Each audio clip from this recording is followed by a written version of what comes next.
The people of this nation have spoken. They've delivered us a clear victory, a convincing victory, a victory for we the people. We've won with the most votes ever cast on a presidential ticket in the history of the nation. 74 million.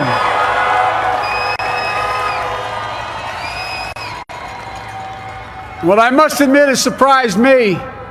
Tonight, we're seeing all over this nation, all cities and all parts of the country, indeed across the world, an outpouring of joy, of hope, renewed faith in tomorrow, bring a better day. And I'm humbled by the trust and confidence you've placed in me. I pledge to be a president who seeks not to divide, but unify. Who doesn't see red states and blue states, only sees the United States. And work with all my heart, with the confidence of the whole people, to win the confidence of all of you. And for that is what America, I believe, is about.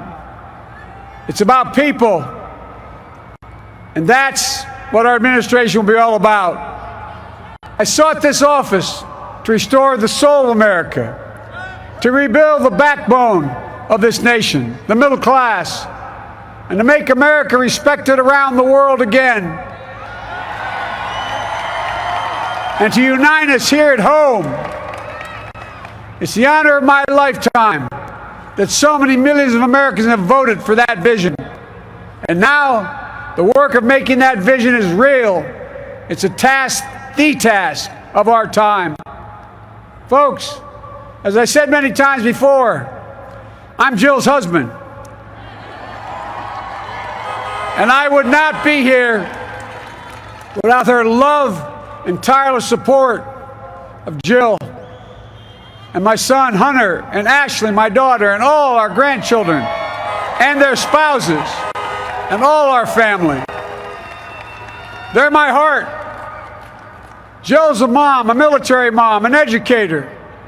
And she has dedicated her life to education.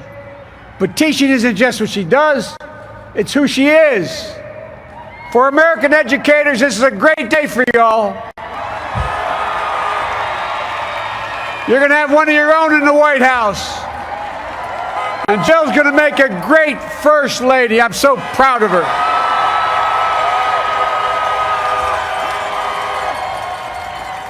And I'll have the honor of serving with the fantastic Vice President who you just heard from, Kamala Harris, who makes history as the first woman, first black woman, the first woman from South Asian descent, the first daughter of an immigrant ever elected in this country. Don't tell me it's not possible in the United States. It's long overdue. And we're reminded tonight of those who fought so hard for so many years to make this happen. But once again, America's bent the arc of the moral universe more toward justice. Kamala, Doug, like it or not, your family, you become an honorary Biden, there's no way out. All those of you who volunteered and worked the polls in the middle of this pandemic, local elected officials, you deserve a special thanks from the entire nation. And to my campaign team and all the volunteers and all who gave so much of themselves to make this moment possible, I owe you. I owe you. I owe you everything. And to all those who supported us, I'm proud of the campaign we built and ran. I'm proud of the coalition we put together, the broadest and most diverse coalition in history. Democrats, Republicans, independents, progressives, moderates, conservatives, young, old, urban, suburban, rural, gay, straight, transgender, white, Latino, Asian, Native American. I mean it, especially for those moments, and especially for those moments when this campaign was at its lowest ebb. The African American community stood up again for me. You've always had my back, and I'll have yours. I said at the outset, I wanted to represent this campaign to represent and look like America. We've done that. Now that's what I want the administration to look like and act like. For all those of you who voted for President Trump, I understand the disappointment tonight. I've lost a couple times myself. But now, let's give each other a chance. It's time to put away the harsh rhetoric, lower the temperature, see each other again, listen to each other again. And to make progress, we have to stop treating our opponents as our enemies. They are not our enemies. They are Americans. They're Americans. The Bible tells us to everything there's a season, a time to build, a time to reap and a time to sow, and a time to heal. This is the time to heal in America.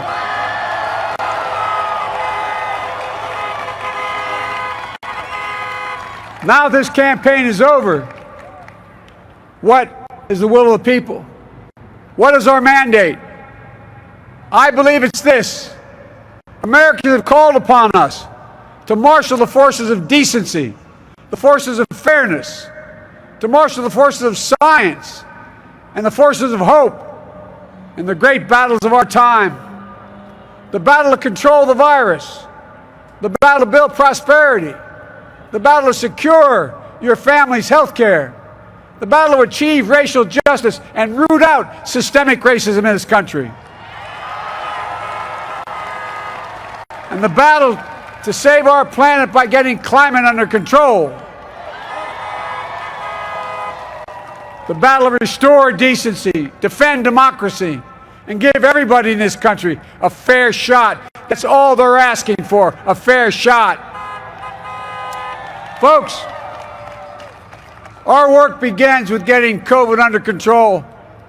We cannot repair the economy, restore our vitality, or relish life's most precious moments, hugging our grandchildren, our children, our birthdays, weddings, graduations, all the moments that matter most to us until we get it under control.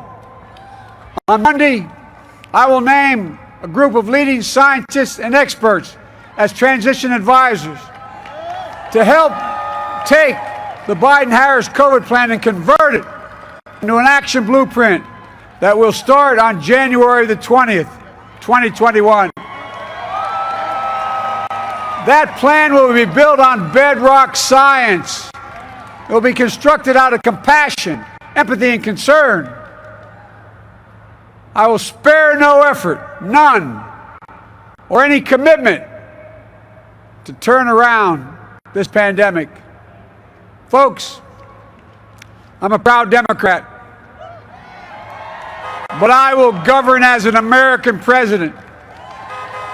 I'll work as hard for those who didn't vote for me as those who did.